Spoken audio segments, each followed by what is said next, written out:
Every now and then when patients are treating at a chiropractor, I get a common question of, Doc, what is that popping sound when you're adjusting me?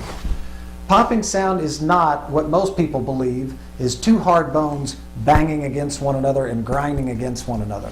That's a common misnomer. What's actually occurring in there is around each joint of the spine, there is a capsule. That capsule has fluid in it. That fluid is there to give nutrients to the joint and keep the joint healthy. As the joint utilizes those nutrients, it gives off as a waste product a gas.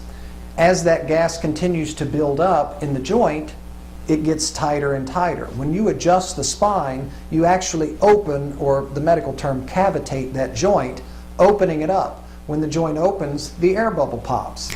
That gives you that pop sound that you hear.